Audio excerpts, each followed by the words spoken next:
What's up, guys? My name's Alfredo Aguilar. I'm 22 years old, and this is my 1970 Chevy Nova.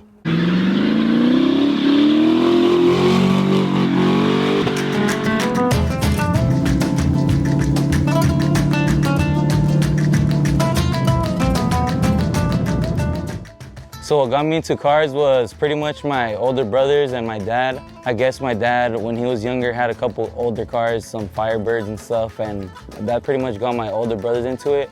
My oldest brother had a 73 Camaro, I think it was, and so he rode that all of his younger age, and one of my other brothers got a C10. So when me and my youngest brother grew up, we ended up getting into cars like that, just from them.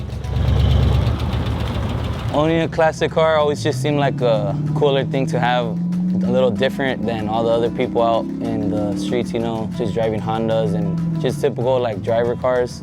And so having something like this makes you stand out, you know, it's just a lot cooler. When I first bought the car, I had just turned 18. It was probably like a couple months after my birthday I bought it. I finally saved up enough money to buy a car, and I was just looking around. I had hit up my brothers and a couple other friends to see like if anybody knew someone selling an old car. And my buddy Jose, I asked him like, do you know anyone selling cars? He's like, I got this Nova right here. I'm not trying to sell it, but if you want it, I'll sell it to you. He was like getting it ready to paint, I guess, so it was already primered and stuff. And so I was like, whatever. I went the next day or next week, I think. It was real soon, but I picked up this car right from him.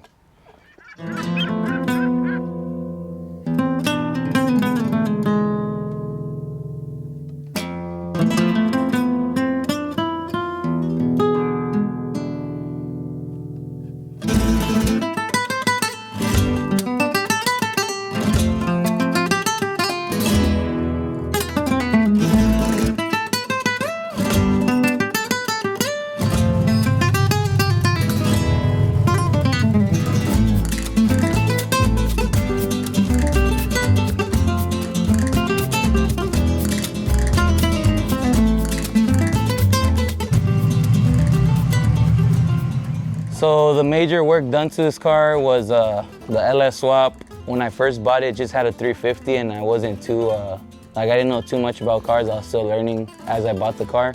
And I saw a lot of people going to LS Fest and driving like big distances, but a lot of them were all like with LS engines. So I just figured it was the route to go. They're more reliable engines, and I heard you could get easy power to them for a lower price. The engine came out of a 2003 Tahoe. It was one of my brother's friends. I guess it was their daily driver, and the truck flipped over in an accident or something. So they pulled the engine out, and we ended up getting it off of them. I did ridetech suspension all the way around, all new car wiring, engine wiring. I got digital gauges. So when I got the car, it was drum brakes all around, and now it's disc brakes from front and back. So my brother, Martin, everybody knows him as Güero. He's the one who paints all our cars in these exact spots. We just pull them out over there to the side, put some canopies and stuff, but everything's painted out here, bumpers, the whole body. I still want to have this car red, candy apple red, but we just decided to cut it short and just paint it black just because we decided to throw some like good paint on it, and it just stuck. Like, I don't know, I just like it way better than anything else. For me at least, a lot of people have different opinions. I like the bigger rims with the lower car. A lot of people are just, you know, on Krager's 15s and stuff, but I don't know, this just catches my eye a lot more. It makes the car stand out more than how it originally came from the factory. It's just more of like having it custom to your taste, you know? So pretty much this car has been built in this exact spot. You can see all the oil stains everywhere all over the floor, all the mistakes and everything, but we've been building these cars back here. All of them are backyard built, painted back here, completely taken apart. The frame was off this car here, same spot, sitting through rain and everything, no car coverage.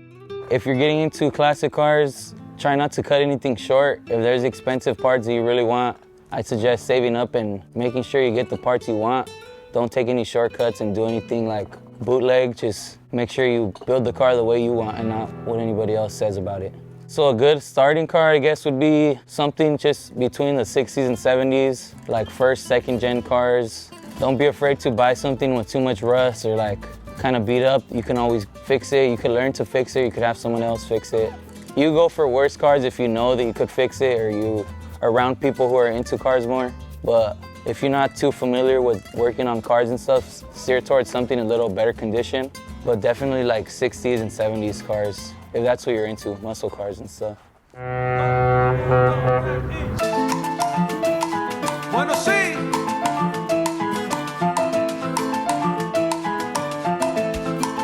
Camina. Rico, rico, rico. Y como dice mi coro que sigue ahí. Escucha mi salsa buena, abre la ventana. Escucha. Ahora estamos gozando hasta la mañana. Learning how to work on this thing kind of just went with whatever I was doing to it. So, I mean, if I was upgrading my brakes, I asked my brothers like, yo, I gotta do my brakes, what do I do, you know? And they just walked me through it. Rather than just like doing it for me, they guided me through it, so it was a lot easier for me to learn. I was doing it hands-on, learning on my own, you know? So pretty much part by part on this car, I just would ask for some advice, either from my brothers or like some friends or something, but they would help me get through it and pretty much learn just like that.